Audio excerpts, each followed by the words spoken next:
there's a couple of there, just Roberta and Gerald. Anita's here too, yeah, she's down there. Where is she? There she is.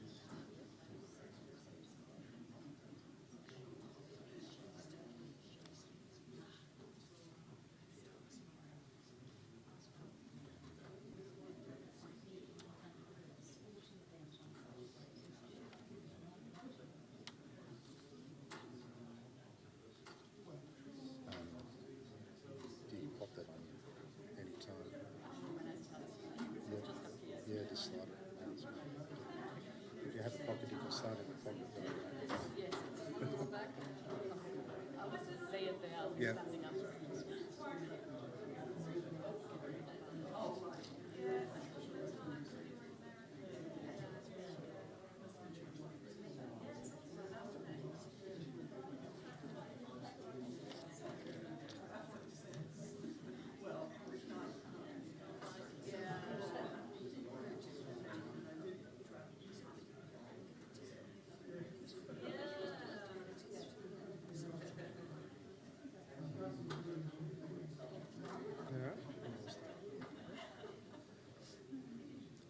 All right, good evening everyone and welcome to the University of Queensland. We are of course all meeting on a place that's has seen First Nations people gather for knowledge and education for countless generations, and on behalf of us all I'd acknowledge the traditional custodians of the land and the waters where we meet and pay our respects to their elders past, present and future. I'm very pleased to welcome you to the fourth Ed Conrad Memorial Lecture, but this is actually the second one hosted by Studies in Religion and the School of Historical and Philosophical Inquiry. It's been a while. The first one we hosted was pre-COVID, and then we planned to and cancelled two. We've all become very good at cancelling things in the last couple of years, so I'm very pleased that we didn't have to cancel this one. Thank you. And it's really good to see people again, and we're all lecturing now in front of people for the first time in a while this year, and it's just great to have faces to see and to talk to, and so I really appreciate the fact that you all came along. We're going to have, just to give a quick rundown today, I'll stop talking shortly.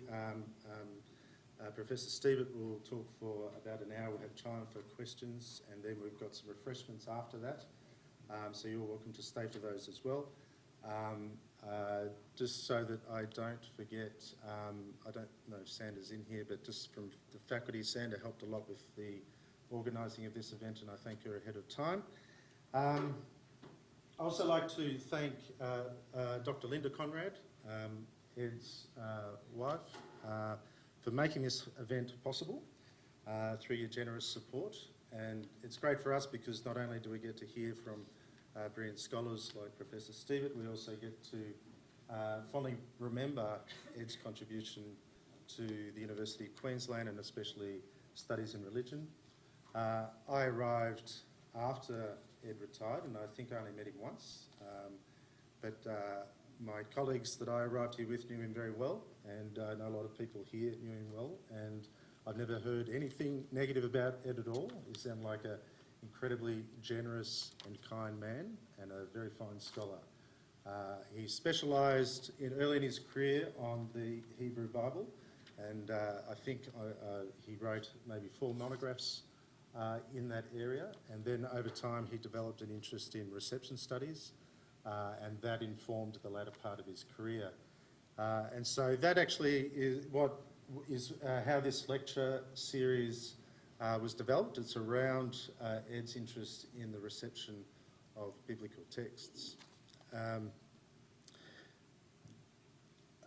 It gives me great pleasure today to introduce to you our presenter, Professor Johanna Stiebert. Professor Stiebert is in the midst of a very distinguished academic career that has taken her, I learned yesterday, from Otago to Cambridge and Glasgow to Lancaster, the University of Botswana. That was quite an interesting direction that it went. I think that informs a bit of today's talk.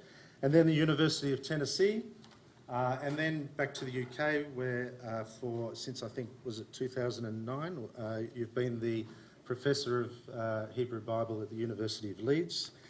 Johanna has published widely on the Hebrew Bible and its reception, including recently Sacred Queer Stories, Ugandan LGBTQ plus refugee lives and the Bible, which I think again is connected to today's talk, and also Rape Myths, a Bible, and Me Too. And I think we had some people join in with a workshop yesterday, and I suspect that informed the topic of conversation in the workshop, but I wasn't there, so I don't 100% know. But obviously lots of interesting things to talk about. I'd like you to all please make Professor Stiebert very welcome.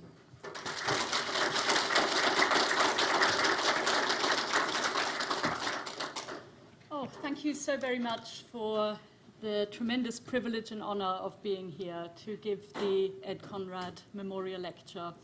Thank you to Linda Conrad, thank you to Adam Bowles for all your hospitality. It's my first visit to Queensland. Am I audible? Is the microphone working? Excellent. It's my first visit to Queensland, and I've tremendously enjoyed myself. And it's the first time travelling to this part of the world. I'm a German New Zealander. I was born in New Zealand, and I've just returned from a month in New Zealand visiting my mother and other relatives, and it's now a real joy to be here with you. I still get very nervous when I'm talking to a new crowd, so apologies for that. So the title for my lecture today is Reading from the Lion's Den in Nairobi. And it's about a recently completed project with LGBTQ plus refugees in Nairobi in Kenya. But the biblical scholar in me feels that I just need to give a little bit more context. So I'm going to begin a little bit more informally before I start reading from my script here.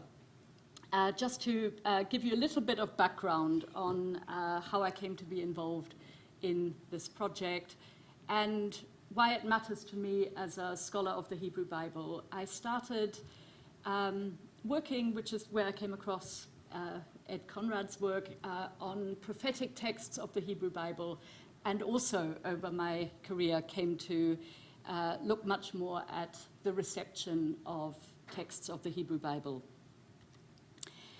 So I am not a specialist of religions in Africa or the reception of the Bible in African contexts, but I did come to teach for 3 years that were rather transformative for me at the University of Botswana, where I was lecturer of the Hebrew Bible, and I also taught some New Testament Greek, though rather badly, I would have to confess.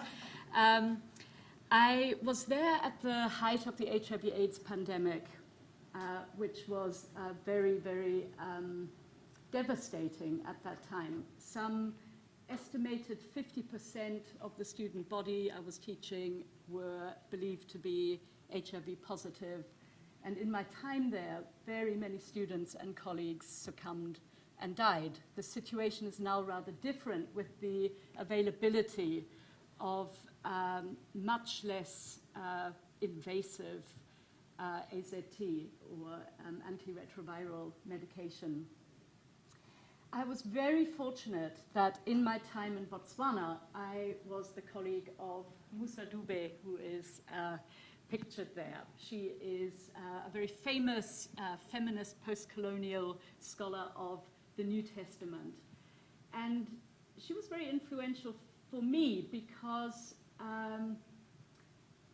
she realized that the education about HIV and AIDS had to infuse everything in order to make some leeway into stopping the scourge, and also to address the stigma that afflicted people infected with the HIV virus.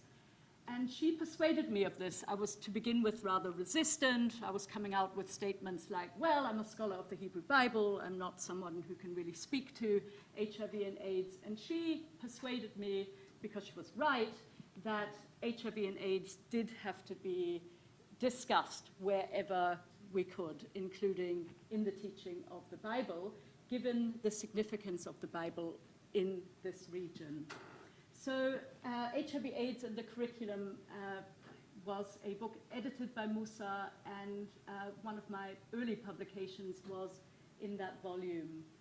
And that time in Botswana had really strong influence on me. It's never really quite left me. I go back regularly. And when it came to returning to the UK in 2017, that was some years after I'd been there, I began to apply for funding to the Global Challenges Research Fund, which is one of the, or was at that time, one of the more generous funding bodies, especially for work in sub-Saharan Africa. And the reason for that was that this research fund is aimed at addressing the UN Sustainable Development Goals. And at that time, I came to work on challenges of gender inequality, more particularly looking at gender-based violence.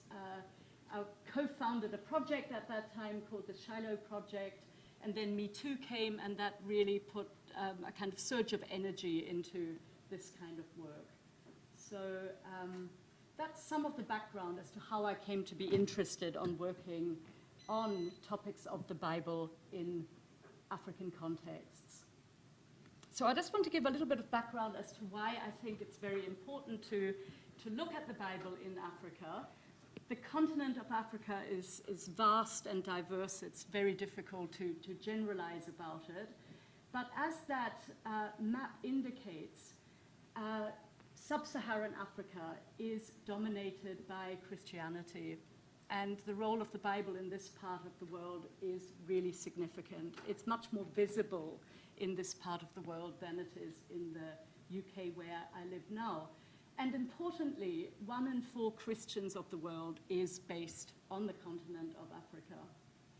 Also, if you want to do any work, as I did, funded by the Global Challenges Research Fund, it's important to be mindful that 50 to 70% of all health and education and other services are provided by faith-based organizations. So the Bible is actually quite a significant tool in this part of the world, and religion must be incorporated into development analyses and interventions, which feeds into the project I'm about to discuss. The interpretation of the Bible has in recent years become quite significant. There are now very many scholars based on the continent who are interpreting the Bible from quite distinctive perspectives. And one thing that's so interesting is that in spite of the introduction to many parts of the continent of the Bible as being associated with missionary work and colonialism, nonetheless, the tendency in this part of the world is to read the Bible against dominant oppressive cultures, including those of colonialism. So even though it's undeniable that the Bible played quite a significant role in this part of the world where colonialism, enslavement, and apartheid are concerned, it's nonetheless quite striking that there's quite little resistance to the Bible in terms of viewing it as a tool of oppression. So there are isolated examples, like the Godian religion of Nigeria or the Afrikaner religion of Ghana, which dismiss the Bible. But much more prominent is the acceptance of the Bible, using it for liberative purposes, but in a distinctive way. Also, really important to remember is that the Bible is rooted in the continent of Africa in a really significant way. So the Coptic Church of Egypt has been there far longer than it has in the United Kingdom or here. So it is also a very African book. The Ethiopian Orthodox Church is another example of a very ancient tradition of Christian and also in this part of the world Jewish uses of the Bible in African contexts. And the African independent or initiated or instituted churches, the AICs, are a really good example of distinctively African ways of using and reading the Bible. Very diverse category when we say AICs. So for all sorts of reasons, the use of the Bible in the African countries is dynamic and immensely significant. There's also quite a representation of Africa in the Bible, which has been discussed also by African biblical scholars like David Tuesday Adamo. So the Garden of Eden, as it's described in Genesis, is located in Africa. Egypt, or Mitzrayim as it's called, plays a very significant role in Africa. And there are many significant figures also from the continent of Africa. So it's very much part of the text of the Hebrew Bible. Hagar, the wife of Joseph, Asenath, the daughter of Pharaoh married to King Solomon, are all examples. Cush, which is estimated to be Ethiopia or Sudan, also plays a significant role in the Bible. The prophet Zephaniah may indeed have been Cushite. And the New Testament, which I'm far less knowledgeable about, also features characters from the continent of Africa, like famously the Ethiopian eunuch in the book of Acts, who was one of the earliest converts, according to the New Testament, to Christianity. Right, so this is where I'm now going to launch into telling you about the project that is the focus for today's lecture, but I hope all of that collectively has given you a reason for listening to this, a reason for seeing what I'm about to talk about, this project centered in a community in Nairobi as relevant and as part of a bigger whole. So how do we read the Bible in a context of intense social, political, and religious homophobia? How do we read the Bible with a transient community that has been condemned, preached against, and marginalized because of prevailing norms of sexuality and gender derived from and justified by the very same book? How to read the Bible in such a context and with such a community as a source of affirmation, empowerment, and healing. One might expect that members of communities who have experienced the Bible as a weapon used against them will approach this text with suspicion and wariness if they would be interested in reading it at all. But that was not the case with the group of Ugandan LGBTQ+ refugees based in Nairobi, Kenya, with whom we work together for this project, which is called Sacred Queer Stories. Although not all in the group were fervent Bible readers, they all demonstrated a general familiarity with the Bible, most of them having been raised in Christian families, educated at Christian schools, and grown up in a society where public and popular culture is deeply influenced by the biblical lexicon. Moreover, they demonstrated an interest in reading the Bible themselves as a source of faith and guidance. The community-based organization we worked with is called the Nature Network and regularly convenes Sunday meetings where LGBTQ+ refugees gather to pray, worship, read the Bible, and be ministered to by a preacher. This observation that the Bible for them was not something alien or something to be treated with suspicion, but was an integral part of their individual and communal lives, was in fact the motivation for this project, in which the Bible was deliberately read and appropriated in the light of their life experiences. Building on methodologies of contextual Bible study and liberation theologies, our project sought to approach the Bible, in the words of Alice Yaffe Day, with a hermeneutics of trust, which acknowledges that biblical texts have a potentially liberating force. Queer Bible reading strategies have a similar starting point. As Robert Goss and Mona West point out, for queer communities, the Bible might be a text of terror because of how it has been used to justify abuse of LGBTQ+ folks, but the same book can become a friend. When we approach the Bible as a friendly text, as a text that does not harm, the terror of the scriptures is transformed into the life-giving word of God. This paper describes and reflects on a queer contextual Bible reading and dramatized reinterpretation of Daniel 6, the biblical story of Daniel in the lion's den. These activities form part of a collaborative project centered on community-based participatory interreading of first, autobiographical, and second, Bible stories.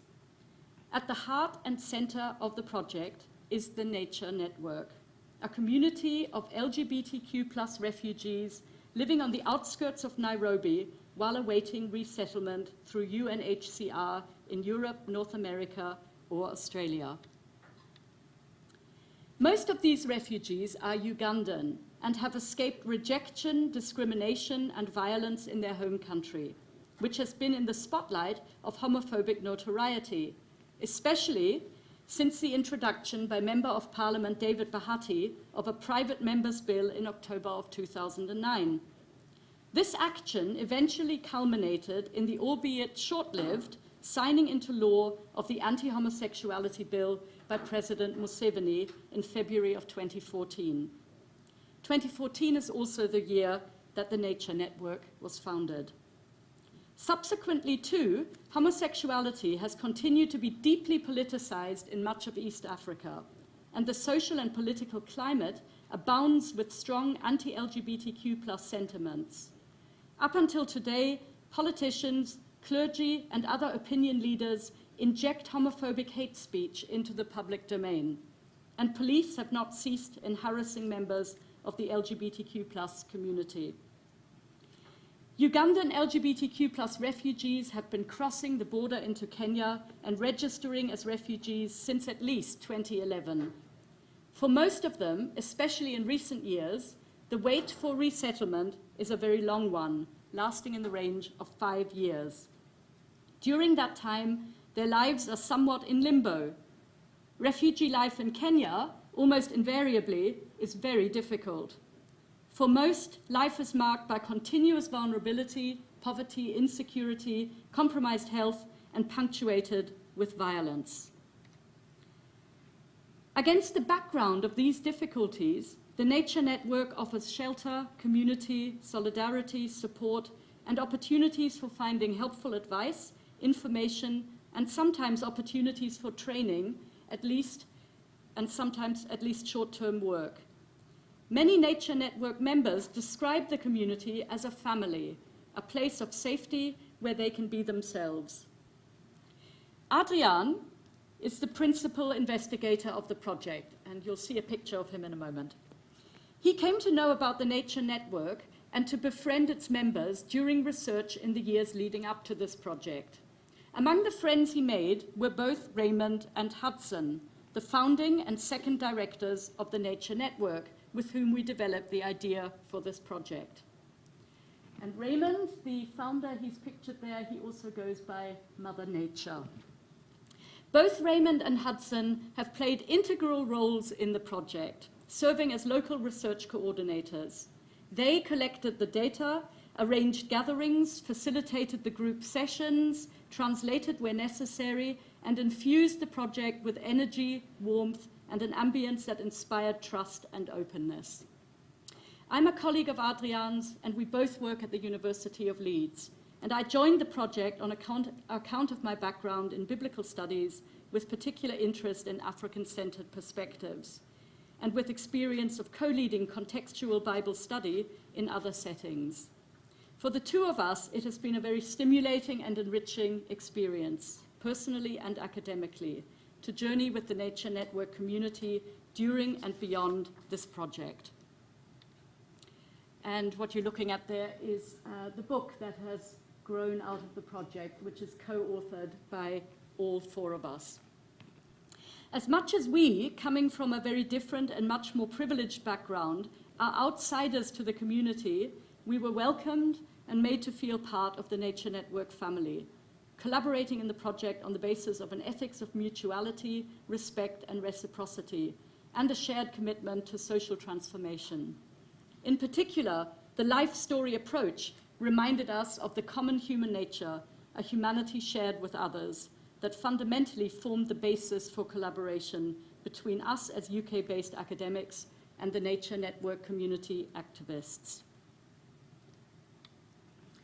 And there you see Raymond, Hudson on the left and Raymond, and that's Adrian, my colleague at the University of Leeds. So let me talk a little bit about the structure of the project and the methodology. The overall aim of the project was to interread LGBTQ+ refugee life stories and Bible stories in order to reclaim the Bible as, in the words above cited, a friend, as well as to explore its liberating potential as a text our participants could recognize themselves in and could be affirmed and empowered by. There too, the project incorporated a number of interwoven strands. The first consists of the life stories of some 12 of the Nature Network members. These were collected by means of a series of in-depth interviews, of which Raymond and Hudson conducted the majority. They also transcribed all the interviews, translating some of them into English.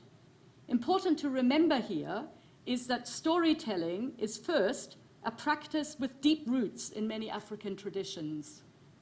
Second, life storytelling is part of the interview process for all refugees.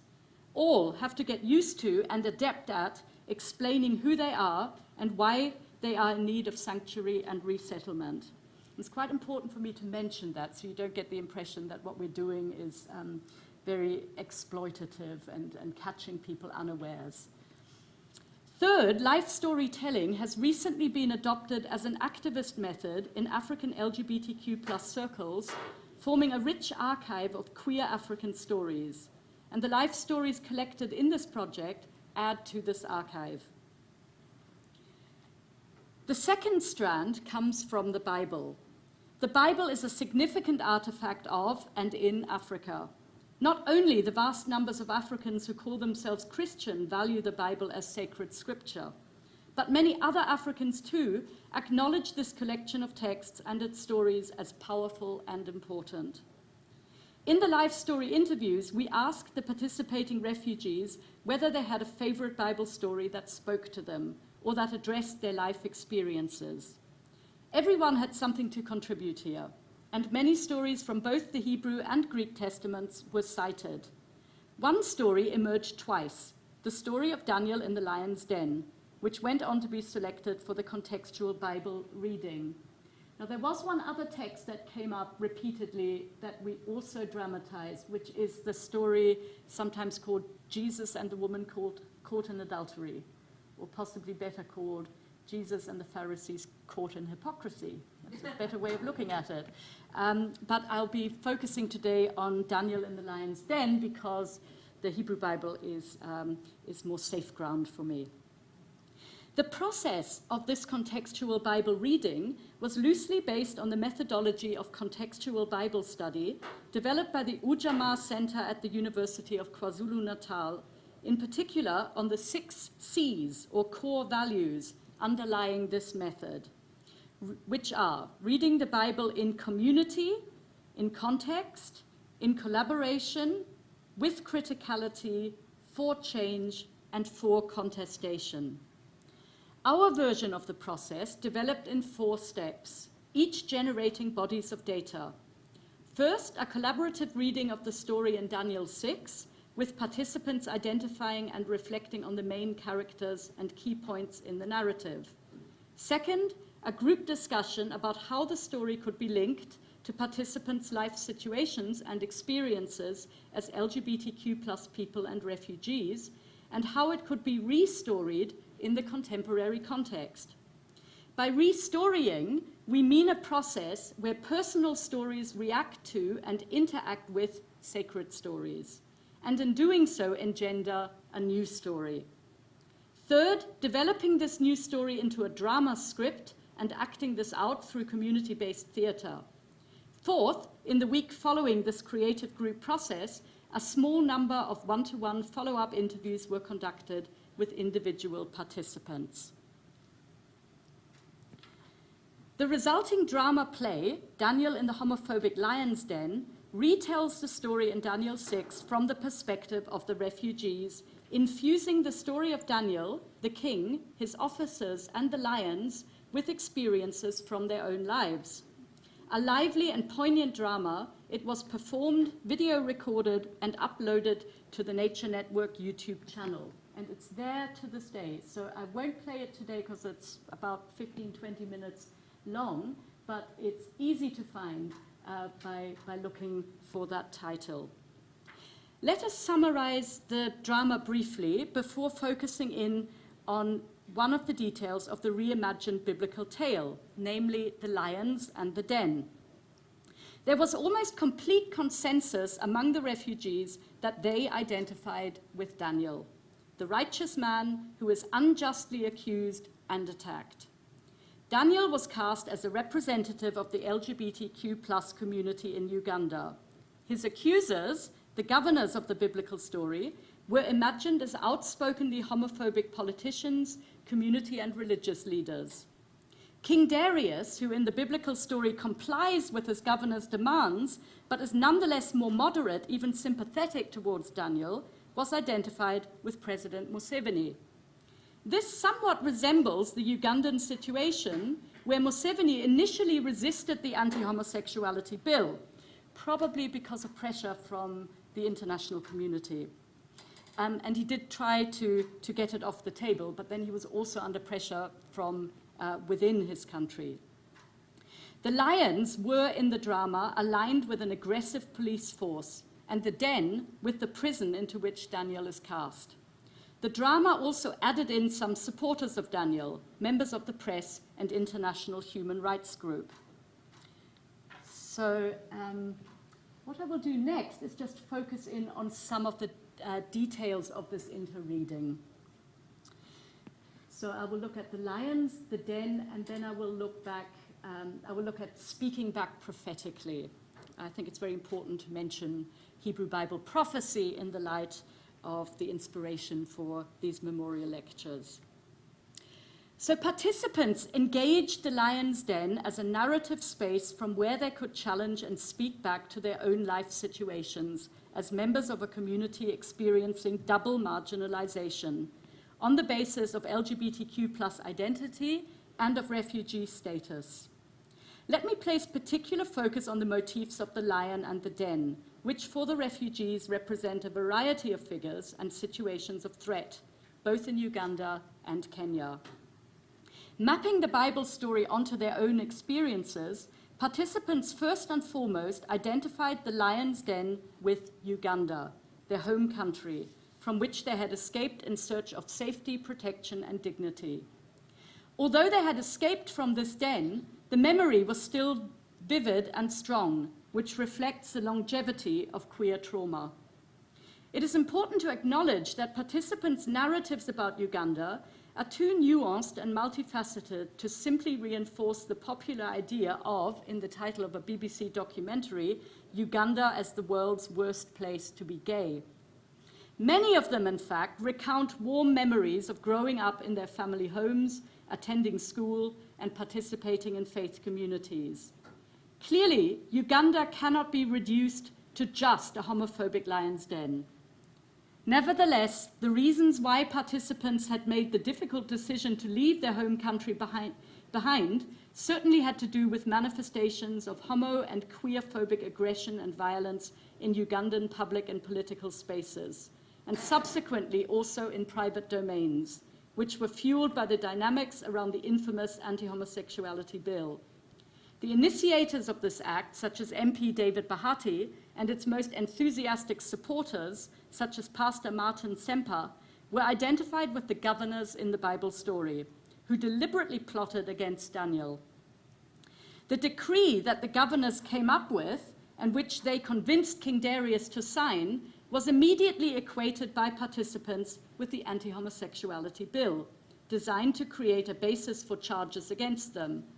The anti-homosexuality bill rendered Uganda, in their experience, a lion's den, as it created a social environment in which their lives were under threat. The lions were identified in various ways, but in all cases, they stood for the grassroots actors that channeled and implemented the discrimination, hatred, and violence that the anti-homosexuality bill sought to justify. Thus, the Lions were associated with family members, and participants narrated painful experiences of being mistreated by siblings, expelled from the family home, and disowned by parents. The Lions were also associated with members of the wider community, such as neighbors, teachers, classmates, employers, and landlords, who actively policed the norms of sexuality and gender. And also adding to the mix, occasionally there was identification with members of the LGBTQ community itself, who sometimes blackmailed the refugees, according to their accounts, which really did complexify matters even more. Where narratives about family and community members are often complex, interweaving positive and negative experiences and navigating loyalties and hurt, the third identification of the Lions with the police is unequivocally negative. Many participants came up with first-person accounts of harassment and persecution by the Ugandan police and of being arrested and kept in jail, often without due legal process. This identification of the Lions with the police and of the Lions' Den with a police cell made it into the drama play. However, although participants had escaped from the Ugandan Lions' Den, Kenya, in the understated words of one of them, is not like heaven either. In fact, Kenya too was sometimes referred to as a lion's den. Experiences with the police in Kenya were similar to those in Uganda, their refugee status only adding to the likelihood of being harassed and arrested. The latter is reinforced by the encampment policy introduced in 2014, according to which refugees are to stay in specifically designated camps, which they are not allowed to leave. Conditions in the official camps, such as Kakuma in northwestern Kenya, are notorious, especially for LGBTQ+ refugees who often experience stigmatization by and violence from other residents. For this reason, many of them prefer to stay in the Nairobi metropolitan area.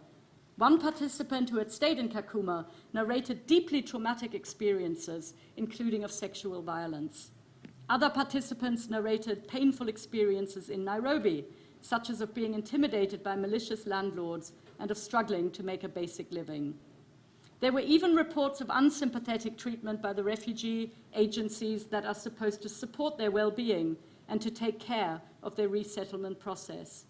Thus, the Lion's Den was associated with the precarity of life as LGBTQ+ refugees more generally, with participants feeling like a prisoner and concluding that Kenya is our host country, but it is also a den. Declaring Uganda and Kenya to be the lion's den of the Bible story was not just a negative identification. It was also an opportunity for participants to speak back prophetically to their own contexts and to read the positive ending of the story, Daniel surviving and being rescued from the den, into their own lives. The phrase speaking back prophetically has several layers of meaning here. Obviously, participants identify and come to represent Daniel, who in Christian and Islamic traditions is recognized as a prophet. Moreover, prophets in the Bible are first and foremost proclaimers, as they are engaged in foretelling the future, and perhaps more importantly, in forthtelling the truth and will of God. As such, biblical prophets often serve as critics of the powers that be in society, such as kings and priests. And the story of Amos in Amos 7 is a quintessential example here. They also call the wider community into reflection and introspection. Their messages are also often future-directed, envisaging a better future to come and pointing out directions to realize that future. Our participants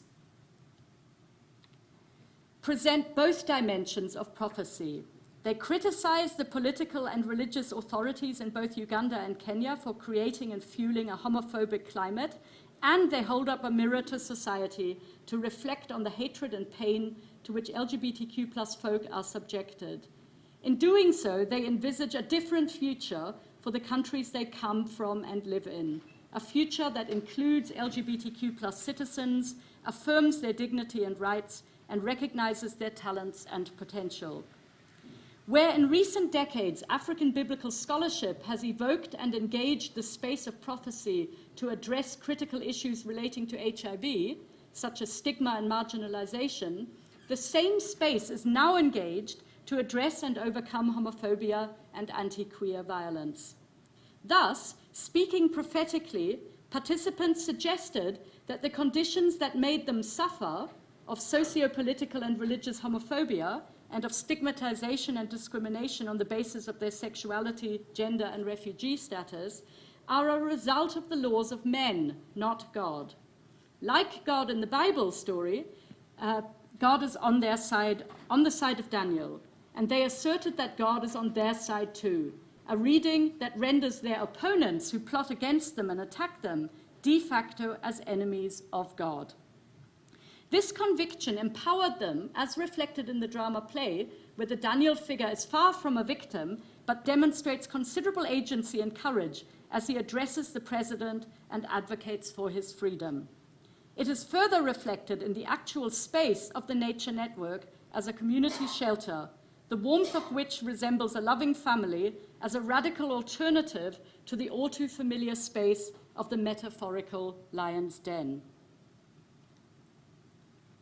Restorying the positive ending of the Bible story, the drama play concludes with Daniel, the Ugandan gay rights activist, liberated from prison after the overturning of the Anti-Homosexuality Act, much to the devastation of his homophobic opponents and to the joy of his fellow activists and allies. And I think that picture there captures some of that joy of that dramatization.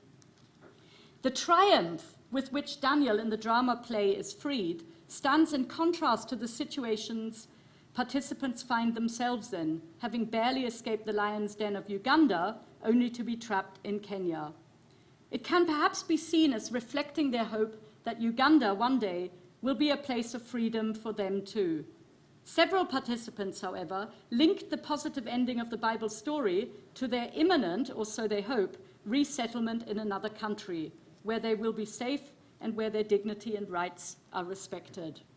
In either case, the positive ending of the Daniel story reinforced the hope and faith of participants that God will come to their rescue too.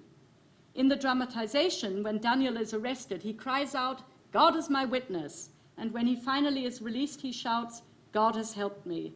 This is further confirmed in the final words of the play, where God himself states, "I saved Daniel from prison." Returning once again to Yafe Day's words quoted earlier, the restorying of the Daniel story with the refugees of the Nature Network is aptly described as an enactment of a hermeneutics of trust that demonstrates powerfully the Bible's potentially liberating force. The liberating force emerges clearly in the description of the dramatization's happy and hopeful conclusion. But what is distinctive here in terms of a hermeneutics of trust? One way to explain this is by comparison with the better-known expression, a hermeneutics of suspicion, or reading against the grain, an interpretive method which in the context of biblical studies is most readily associated with the writings of leading feminist scholar Elizabeth Schisler-Fiorenza. A helpful counterpoint for the illustration of the distinctions between a hermeneutics of suspicion and a hermeneutics of trust is, alongside the dramatization just discussed, another account of a contextual Bible study on the topic of LGBTQ+ liberation conducted at the Ujamaa Center. The aim of this comparison is not to elevate one over the other. Each contextual Bible study has a discrete purpose, and each is conducted with a distinctive community. Each exemplifies elements of a hermeneutics of suspicion and of a hermeneutics of trust. The comparison is to draw attention to some significant distinctions between the two. The Ujamaa contextual Bible study focuses on one of the so-called clobber texts, namely a text from the Bible used as a proof text to condemn LGBTQ+ people. The text in question is from Genesis 19 and includes an account of events at Sodom, where the city's inhabitants threaten Lot and his visitors, including with male-male rape of the visitors. The Nature Network contextual Bible study, on the other hand, did not tackle a clobber text. Instead, the starting point here was a story selected as a favorite or inspiring biblical story, as discussed initially in the life story interviews. Unsurprisingly, therefore, while our participants did know the story from Genesis 19, they did not choose it as a favorite. At the point of inception, consequently, the two contextual Bible studies are divergent. The purpose of the Ujamaa contextual Bible study was to read the clobber text suspiciously. That is, to read it in a way that probes and challenges those interpretations that depict this story as obviously or self-evidently to be about condemning LGBTQ+ persons. Reading suspiciously involves reading the text critically or against the grain or between the lines. The Ujamaa contextual Bible participants demonstrate this technique. They have clearly read very closely not just the story of Sodom and Genesis 19, but the wider story context. Having done so, they determine that the story is not about homosexuality or homosexual orientation at all, but about injustice, pride, showing no concern for the poor and needy, and about misuse of power. The group also goes beyond this, bringing in knowledge from their own lives, experiences, and contexts to explore why and in which kinds of situations men threaten and rape other men. The upshot of this is a probing examination of both the biblical text and participants' present situational context. Ujamaa participants are furthermore encouraged to see, judge, act, which refers to the three steps that form the hermeneutical method of liberation theology. These steps invite readers to look at the biblical text and its context, evaluate both on the basis of information acquired, and then to act on this. In this contextual Bible study, the informed conclusion appears to be that this clobber text does not justify condemnation of LGBTQ+ persons. The inculcation act thus proscribes inhospitality and abuse of power, including rape, but not homosexuality, which is found not to be at issue here. The Nature Network contextual Bible study also began with a close reading and discussion of the text, this time of Daniel 6. Here, however, the primary emphasis was on the act, interpreted as acting out or dramatizing a liberating alternative. The text was probed and fully discussed, but the overriding aim of the understanding gained from this was to apply understanding towards re-storying, with input from personal experience. In the Ujamaa contextual Bible study, trust was very much present. This is why participants felt safe to share about their own experiences and insights on a topic as personal as sexuality. The aim with the Nature Network contextual Bible study, however, was to inspire trust in order to personalize and reclaim the biblical text.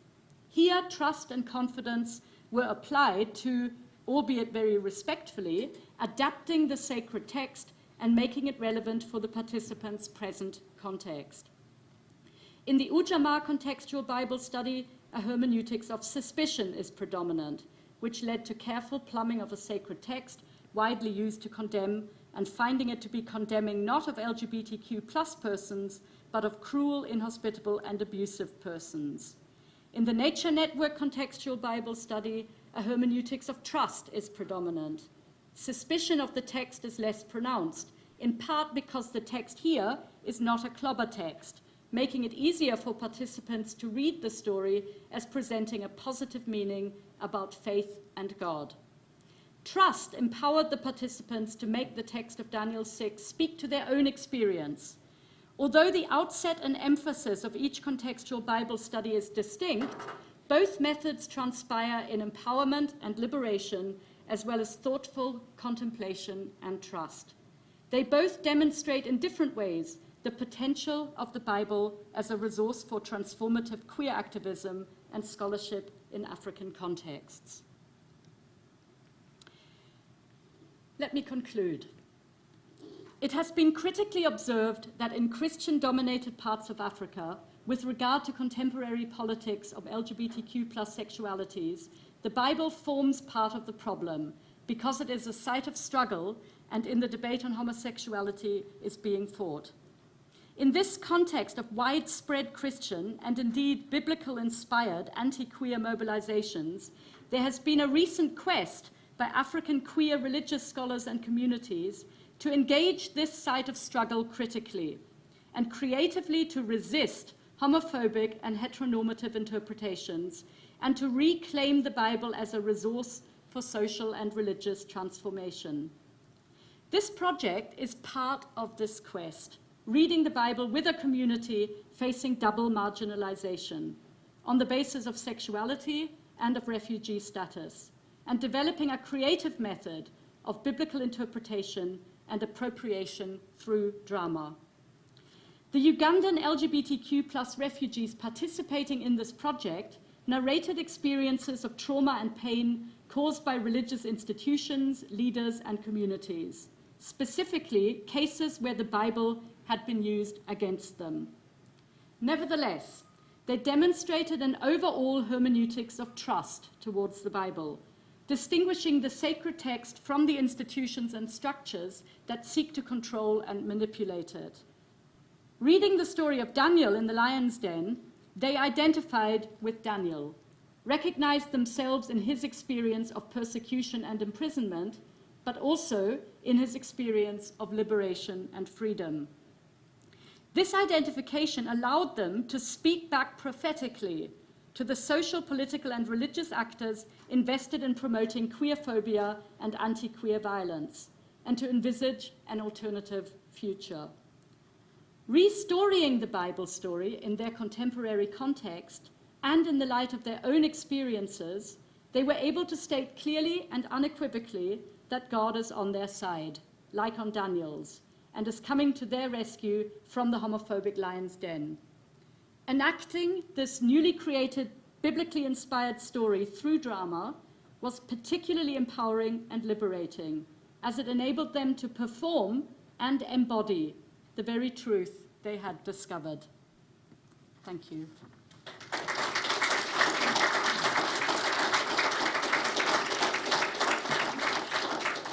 Thank you, Johanna, for that fascinating talk, story of resistance and hope. I'd like to open it up to the floor. Anyone has a question? Whilst you're thinking, I might ask the first. Sorry, I'm going to jump in, and then I'll come to you, if that's all right. I was just curious about the reception itself of the performance by the wider community of this restoring of this particular story. It was electrifying, and it was one of the few times this COVID wreaked havoc with this project in many ways. But one good thing to come out of the COVID pandemic is that the drama that was recorded came to be featured in an international film festival, which normally happens in person. It's called Changing the Story. And this time, this festival moved online and therefore received a lot of international attention. And that brought a lot of positive support from all over, including from resettled Ugandan refugees in other parts of the world. It was nominated and became audience favorite because so many in the LGBTQ+ community voted for it. And its reception continues to ripple on to be something very affirming. And any negative reception? Not that we're aware of, no. Okay. Yeah, but they might not dare to come Yeah. to me with that. Yeah. I'll just get the microphone up if you could. I'm just Okay. No worries. I just did two things. One, you mentioned a word beginning with clobber, not really. Clobber. Yes. A clobber text, that's a designation given to texts of the Bible that are used as so-called proof texts, which means texts that are cherry-picked or taken out of their context to clubber, in this case, homosexuals. And the texts are, it's Leviticus 18:22, Leviticus 20:13, which are variously translated, but one translation is along the lines of, you shall not sleep with a male the way you would with a woman. And the latter example says that the death penalty shall apply to both males. And then the story of Sodom, which gives us, rather unfortunately, the word sodomy, which is also the name applied to the sodomy laws introduced by the colonial British regime, are also used. I mean, this is particularly awful because it's a story of threatened male-male rape that is then used to discriminate against homosexuals. And so collectively, those texts are called the clobber texts because they're used to clobber the community. Just secondly, Mm-hmm. it seemed to be that these participants were all men. Were there any women in the... They identified variously. Some identified as trans women, or as gender fluid. There were women, lesbian women. There was one Muslim lesbian woman. But we found that the self-designations tended to be quite fluid and changing, and pronouns also. So it's not always as easy to say they were men or they were women. There was quite a lot of non-binary language that applied to this community.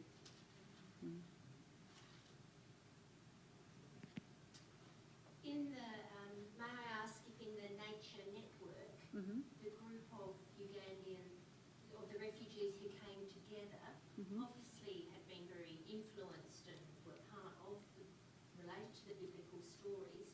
Did they need to exist outside any denomination, or were they able to identify with a denomination? I guess I asked that as an Anglican, where we keep being told that they tended not to. in Africa and they're all anti-gay. Yeah, and that's a misrepresentation. I mean, it's we're in the recent Lambeth conference, it did appear, and that can't be argued with, that it was African bishops who were most resistant to any discussion of the prospect of, be it same-sex marriage or ordination of same-sex loving peoples.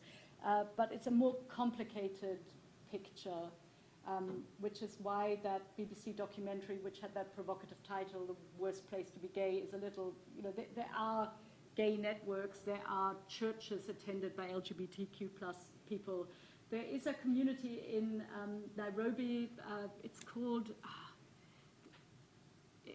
it's got a short title, but it's a queer affirming church, but it's multi-denominational. It does not identify, and it would be very difficult for it to identify with any of the existing denominations, not least because while these Ugandan refugees have gone to Kenya, they can't be safe and out there either, because the so-called sodomy laws also apply in Kenya.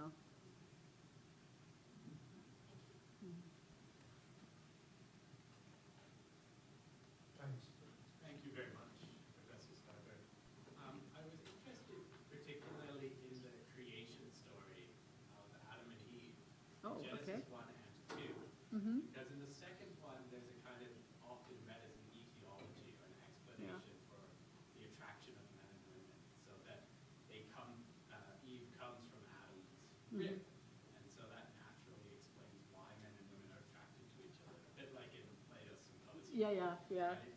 So I'm wondering how the community, if they tackled these creation stories and whether they addressed this or reread. In our interview, only one did, although in discussion it came up a few times, because it's again a story that's sometimes used to clobber, but then they pointed out that that creating male and female doesn't mean either or. It just, they quite radically interpret it in quite a spectral way. And of course that's the nature of the biblical text, isn't it? That it's not just this LGBTQ community, but all of us tend to fill the gaps that are there in the biblical text in a variety of ways, and it gets used for proof texting, and it gets interpreted very, very variously doesn't it? Yeah, so we found that also in this community. That's kind of, I think, why the Bible is still with us, because it lends itself so well to this manifold reading. Mm.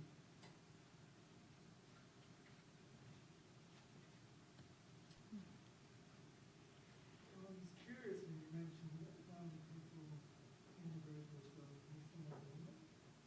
Mm-hmm. But I have some friends in Kenya. Yeah. A couple of friends are actually in Kenya. And a friend in Brisbane who was refugee, who came here in the 40s. But I also know Kenya, because I have friends from closer to Kenya, which is very heavily Muslim. I also know that Muslim communities in Uganda as well. Yeah.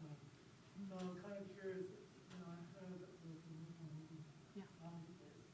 Is there any, because I also know the story of Solomon in the Quran, Yeah. and it was repeated several times in the Yeah. name, and the figure of Lot is curiously both counted as a prophet within Islam, but within many Islamic cultures, rubbing the word for queer people is a play on Lot. Yeah, I'm not so knowledgeable about that. I mean, you're absolutely right about there's quite a big Muslim representation in both Kenya and Uganda. Of the 12 life stories, one was a Muslim woman. The text that they picked was the angels, which apparently don't have a gender in Islam. But what we found with Dali is the name of the woman. Her life story interview is there in the book. Great familiarity with the Bible, because, as you say, a lot of the characters that appear in sacred stories of Islam are also biblical figures. Yeah. I was curious if there was any use of the Quran in the same way as use of... We had a much smaller sample to work with. We found that the queer community were much more likely to worship together, Muslims and Christians together. But we had less to draw on there, and it's also not my area of expertise, so I wouldn't have felt so able to comment on that. Yeah, I imagine it's more risky. But I say that not from a position of great knowledge. Yeah.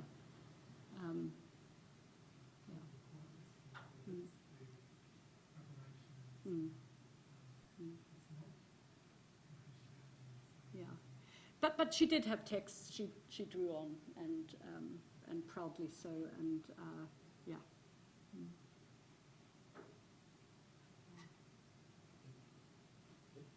I'm sorry, I know I've already had a go, but it occurs to me that there's a couple of resources that people might find helpful.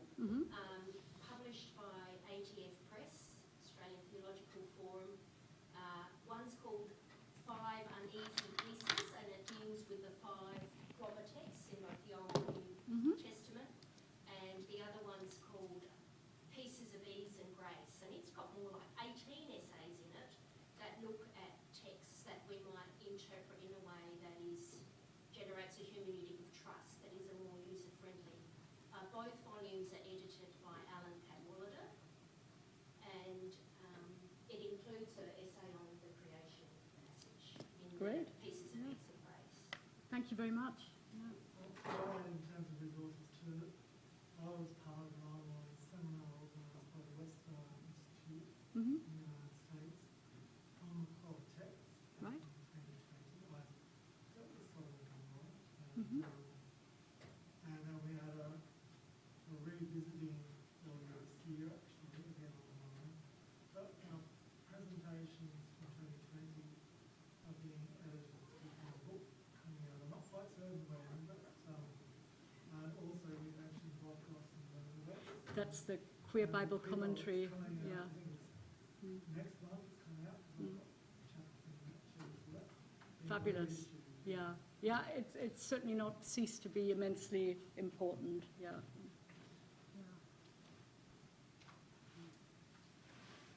Yes?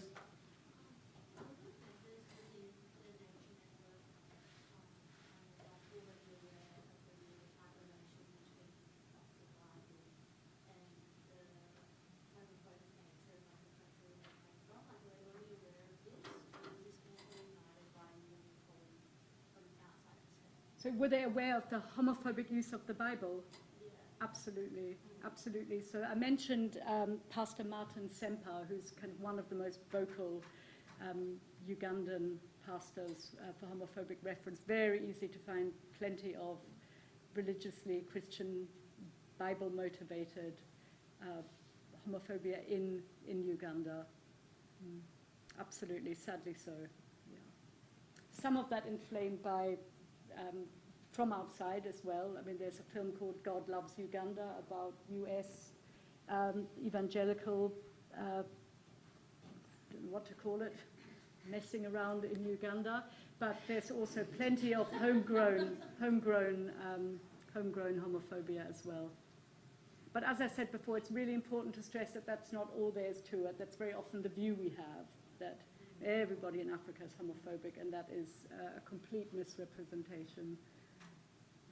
And we found that this kind of restoring was a method that the community really ran with.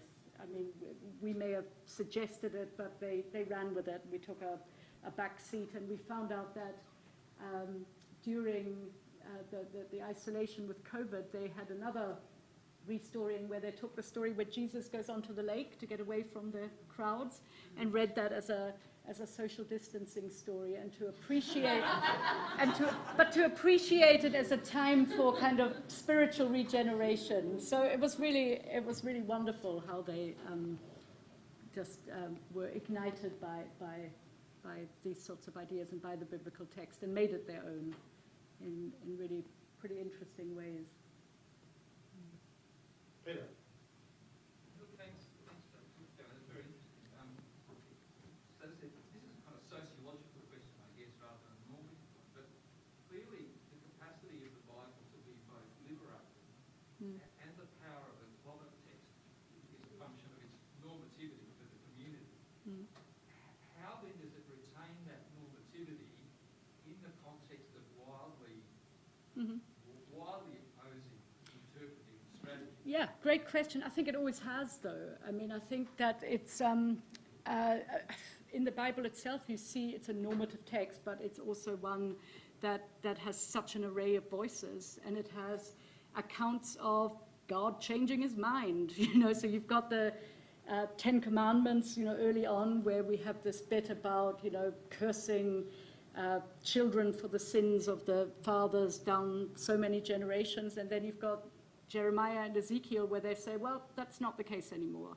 That used to be the case, but now everyone stands for their own sin. So you already have a normative text, which has got so many voices, because it's a text that comes from so many times and places. So it's inherently a text that is normative and diverse, and that can be read in multiple ways. That's how I would see that.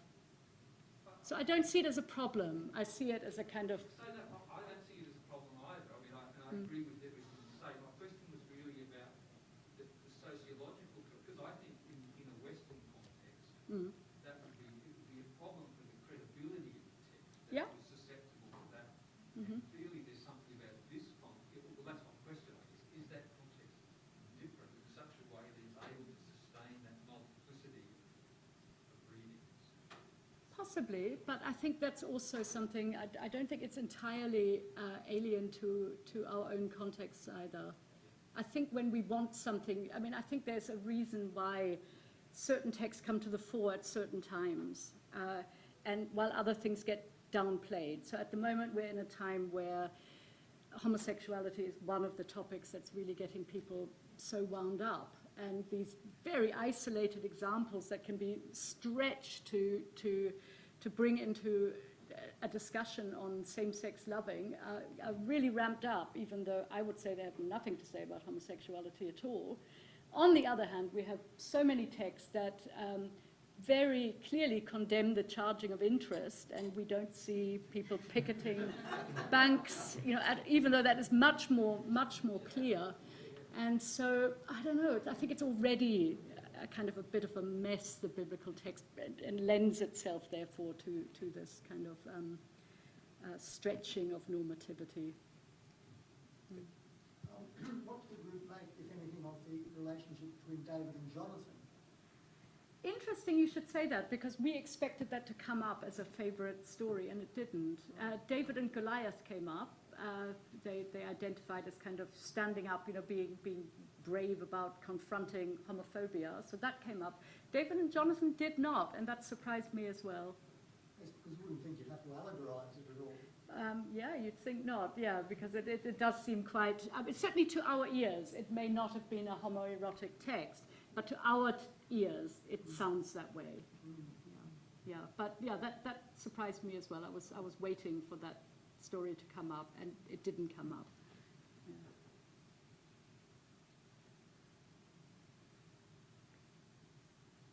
Thank you so much for great questions, and I hope there'll be time to now chat some more. refreshments, and there will be plenty of time to ask more questions in a less formal context, which is just out here. So please, once again, let's thank Johanna for a fascinating talk.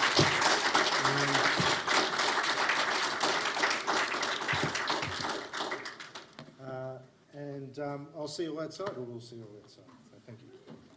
That's great. Must make an appointment with my bank and tell them all about that story.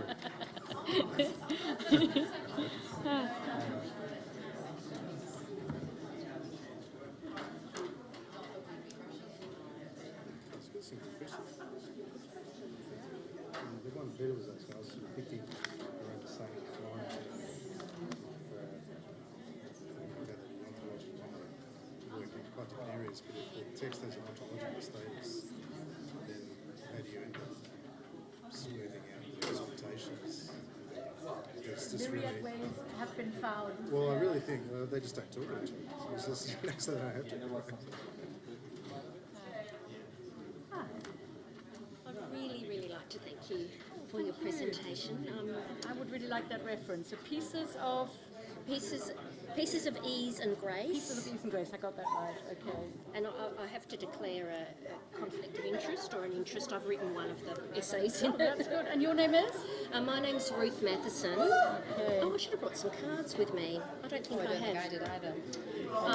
I'm principal of St Francis Theological College here, appointment I've just taken up, and we're going to move to the University of Divinity, be a member college, and so we're in the process of writing our curriculum, and we've got a topic called troublesome texts. So Oh, there's so many to choose from. Yeah. well, it's the methodology thing, and I was interested